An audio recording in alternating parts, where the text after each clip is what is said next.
तो चलिए अब ग्राफ के माध्यम से सभी संख्याओं को समझते हैं, और ये वाला मुझे लग रहा है कि सबसे बेहतरीन तरीका है समझने के लिए, और आप लोगों को बहुत ही आसानी से समझ में आ जाएगा और याद भी हो जाएगा।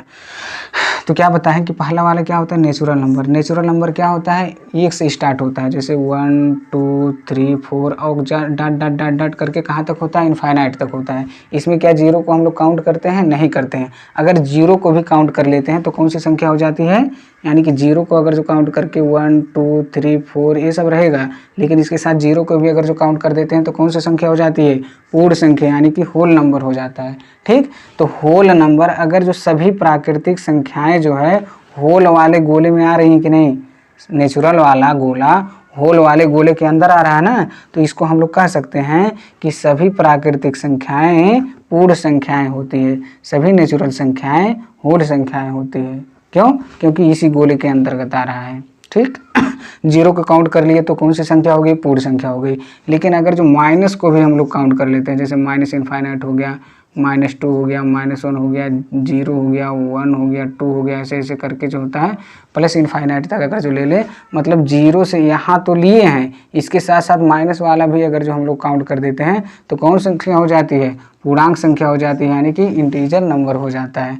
ठीक, तो इसमें भी ऐसे भी कह सकते हैं कि सभी होल नंबर इंटीजर नंबर होता है। ठीक, क्योंकि इंटीजर के अंतर्गत जो होता है होल भी आ रहा है और नेचुरल भी आ रहा है। ठीक है, उम्मीद है समझ गए होंगे।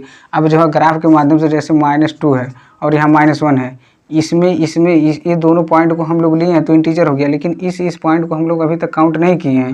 जैसे 5 और 6 के बीच में जो है कई पॉइंट होंगे, इस वाले पॉइंट को हम लोग काउंट नहीं किए हैं। अगर इस वाले पॉइंट को भी हम लोग काउंट कर लेते हैं तो कौन सी संख्या बन जाती है, परिमेय संख्या बन जाता है, यानी कि रेशनल नंबर बन जाता है। अब रेशनल नंबर जो होता है इन सभी के साथ साथ जो होता है 1.2 1.3 1.4 ये सब भी जो है संख्याएं आती है। ठीक, परिमेय संख्या क्या होता है, जिसे P/Q के रूप में हम लोग डिनोट कर सकते हैं। और एक होता है रिपीट वाला भी हम लोग बताए थे, रिपीट अलाउ होता है, जैसे क्या बताए थे 22/7 इसी गोले के अंतर्गत आता है। यानी कि सभी जो परिमेय सभी जो होता है पूर्णांक संख्या परिमेय संख्या होता है। क्यों, क्योंकि सभी पूर्णांक संख्या का गोला परिमेय संख्या के गोले के अंदर आ रहा है। तो ऐसे आप समझ सकते हो। ठीक, और परिमेय संख्या हो गया।